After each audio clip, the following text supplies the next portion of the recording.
नमस्कार, मैं हूँ मनविंदर। एमबीएन नेटवर्क पे आप सभी लोगों का बहुत स्वागत है। राहुल गांधी और अखिलेश यादव की दोस्ती का हश्र देख लीजिए क्या है। दोनों को दोनों हाथ में लड्डू चाहिए, लेकिन ये कैसे संभव हो सकता है? आज इसी पे बात करते हैं। और वो कहते हैं ना कि अगर नीयत साफ हो, तो उसके परिणाम भी अच्छे मिलते हैं। ये बुजुर्गों ने कहा है कि आप साफ नीयत से काम कीजिए, आपको सफलता ज़रूर मिलेगी, वो फिर चाहे कोई भी सेगमेंट हो। प्रधानमंत्री नरेंद्र मोदी ने लोकसभा चुनाव से पहले, यानी कि 10 सालों को छोड़ दीजिए, केवल 6 महीने को अगर आप काउंट करें, तो 6 महीनों में उन्होंने ऐसे काम किए कि वो सारे काम सिरे चढ़ गए। इससे न केवल भारत बल्कि दुनिया में भी उन्हें वाहवाही मिलती है। वो चाहे मून मिशन हो या जी20 हो, राम मंदिर का निर्माण हो या रक्षा सुरक्षा से जुड़े मसौदे हों या फिर कतर से मौत के मुँह से अपने सैनिकों को लेके आने की बात हो। देश देख रहा है, सभी प्लेटफ़ॉर्म्स पे उन्हें फ़तह मिल रही है। तो वजह क्या है? वो कोई निराला काम तो कर नहीं रहे हैं। ये काम तो पहले भी सब लोग कर सकते थे। लेकिन इसमें उनकी नीयत जो है बिल्कुल साफ़ है, स्पष्ट है, कहना चाहिए कि क्रिस्टल क्लियर है। उनके मन में कोई मैल नहीं है। अब दूसरी तरफ विपक्ष को देखिए, इंडी गठबंधन बनता है, इसमें जितने चेहरे आपने देखे, सबके मन में लालच, एक-दूसरे को धोखा देने से पीछे नहीं हटे। मतलब लालच की बात इसलिए क्योंकि इंडी गठबंधन जब तैयार होता है, तो उसमें 1 दर्जन से ज़्यादा लोग ऐसे थे, जिनके मन में प्रधानमंत्री बनने का सपना था। मैं इसलिए यूज़ कर रही हूँ कि आज की तारीख में इंडी गठबंधन में कुछ भी नहीं बचा। जो बचा है उस पे भी बात करेंगे। तो प्रधानमंत्री पोस्ट, पद, प्रोफ़ाइल तो एक ही है, सबको पता है। अब उसपे सब लोग कैसे काबिज़ हो सकते हैं, ये भी सबको पता है। फिर भी फिर भी एक-दूसरे को पीछे धकेल के आगे जाकर के उस पोस्ट को लेने की सब में होड़ मची हुई थी। और यही वजह है आज की तारीख में इंडी गठबंधन का कहीं जो थोड़ा बहुत नामो-निशान है, वो भी अब एक आध दिन में खत्म होने वाला है। जिस तरीके से ये गठबंधन बना, उसके नतीजे सबके सामने हैं। आज देखिए गठबंधन कहाँ स्टैंड कर रहा है। गठबंधन को सबसे अधिक अगर किसी ने डेंट किया है, तो वो शख्स है राहुल गांधी। सब कुछ तो चल ही रहा था, सारी बुरी-बुरी खबरें आ ही रही थी। कहीं किसी का मुँह टेढ़ा जिस समय आई मीन जिस समय इनकी मीटिंग्स हो रही थी। अगर मैं पहली मीटिंग की बात करूँ, तो जो पटना में होती है, उसी दिन लालू यादव ने एक ऐसी पिन मार दी थी कि नीतीश कुमार का चेहरा उतर गया था।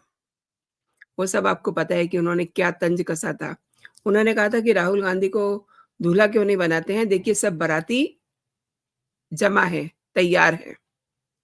अब ये बात कहीं न कहीं नीतीश कुमार को चुभ जाती है और उसके बाद तो फिर कई सारी बातें होती हैं। बेंगलुरु में पोस्टर में जो चेहरे दिखाए जाते हैं, उसमें कहीं नीतीश का नाम नहीं होता है। उसके बाद महाराष्ट्र, फिर दिल्ली, तमाम सारी बातें होती हैं। अब तो बहुत पानी बह चुका है। तो मैं आती हूँ असली मुद्दे पे, न्याय यात्रा। न्याय यात्रा ने किस कदर इस विपक्षी गठबंधन को डैमेज किया है। जहाँ-जहाँ से ये यात्रा गुज़रती है, वहाँ-वहाँ से इस राह के जो उनके दोस्त थे, उनके हमराह थे, वो सब छोड़ते हुए चले गए इंडी गठबंधन के। अब देखिए, न्याय यात्रा एक तरह से पनौती साबित हो रही है। जहाँ-जहाँ से गुज़री, वहाँ-वहाँ से साथियों ने साथ छोड़ दिया। ममता के ममता दीदी के स्टेट में जब यात्रा को जाना था, तो उससे पहले ही उन्होंने कह दिया कि आमी एकला चालबो, मैं अकेले सब सीटों पे चुनाव लड़ूँगी। और बिहार में पहुँचने से पहले तो बहुत बड़ा ड्रामा हो गया। नीतीश कुमार तो वहाँ दोबारा सीएम बन गए, लेकिन एनडीए के सहयोग से। वो आज एनडीए के सीएम बिहार में माने जाते हैं। अब उत्तर प्रदेश की बात करते हैं, जहाँ पर बहुत बड़ा प्रदेश है और सीटें भी बहुत ज़्यादा हैं। 80 सीटों की लड़ाई है। तो वेस्ट बंगाल में अ, I am sorry west UP में जिस समय इस यात्रा ने एंटर होना था, अभी बहुत दूर की बात थी। यूपी से होकर के वेस्ट यूपी में जाना था। उससे पहले ही जयंत चौधरी ने एक बड़ा झटका दे दिया। उन्होंने इंडिया अलायंस को बाय-बाय बोल दिया और उन्होंने बीजेपी का साथ अच्छा समझा। अब बामुश्किल यूपी में यात्रा आती है तो अखिलेश यादव ने भी इस यात्रा को टाटा बाय-बाय बोल दिया है। लेकिन क्यों? इसकी भी बहुत इंटरेस्टिंग वजह है। उत्तर प्रदेश में मुख्य विपक्षी दल समाजवादी पार्टी और कांग्रेस के बीच गठबंधन इतना जीना हो चुका है कि राहुल गांधी की भारत जोड़ो तोड़ो जो यात्रा है, उसको जब आना था तो उससे पहले ही ये सोचा जा रहा था। अखिलेश ये सोच रहे थे कि इस यात्रा में वो शामिल हों या ना हों क्योंकि एक तरफ यात्रा आ रही, दूसरी तरफ सीटों का शेयरिंग जिस पे कोई बात ही नहीं बन पा रही थी। सीटों के बँटवारे को लेकर के दोनों दलों में एक ट्रैक पे, एक पेज पे आकर के बात नहीं बन पाई। इसीलिए अखिलेश यादव ने कांग्रेस की यात्रा से दूरी बनाई। अब जैसे ही ये यात्रा आज यानी कि मंगलवार को उत्तर प्रदेश में पहुँची, तो अखिलेश यादव 1 दिन पहले ही यानी कि सोमवार को 11 लोकसभा उम्मीदवारों के नाम घोषित कर चुके थे। उससे पहले 16 उम्मीदवारों के नाम और घोषित कर चुके थे, जिसमें डिंपल यादव, अक्षय और धर्मेंद्र यादव के नाम हैं। ऐसा लग रहा है कि अखिलेश यादव इस बार कोई समझौता करने के मूड में नहीं है। उनको उनको फ़ायदा होगा या नहीं होगा, ये दूर की बात है, लेकिन जो प्रदेश की 80 लोकसभा सीटें हैं, उन पर सपा ने 27 उम्मीदवारों को उतार दिया है। अखिलेश यादव ने जो कांग्रेस के लिए 17 सीटों का ऑफ़र किया था, उसको देखते हुए जल्दी ही अगली लिस्ट फिर से अखिलेश यादव घोषित कर सकते हैं। यही कारण है कि कांग्रेस की ओर से अब तक कोई जवाब आया भी नहीं है और अखिलेश यादव को उसका इंतज़ार भी नहीं है। अखिलेश शायद से ये मन बना चुके हैं कि कांग्रेस पार्टी को 17 सीटें ही देनी है। आपको याद होगा पहले उन्होंने 11 सीटें कही थी लेकिन उन्होंने थोड़ा-सा और दिल बड़ा किया और 6 सीटें और उसमें ऐड ऑन की। लेकिन कांग्रेस इस पे भी सैटिस्फाइड नहीं है। तो अखिलेश यादव ने कहा कि उम्मीदवारों की घोषणा में देरी क्यों की जाए? हम घोषणा करते हैं। अब जब पार्टी के 17 सीटों के प्रस्ताव पर कांग्रेस की तरफ से कोई भी जवाब नहीं आया, ये मामला एक्चुअली अड़ा हुआ है बलिया, बिजनौर और मुरादाबाद सीट पर। कांग्रेस इन सीटों पर दावा कर रही है, जबकि सपा बिजनौर, मुरादाबाद को गिफ्ट के तौर पे देना चाहती है कांग्रेस को। कांग्रेस को ये मंज़ूर नहीं है।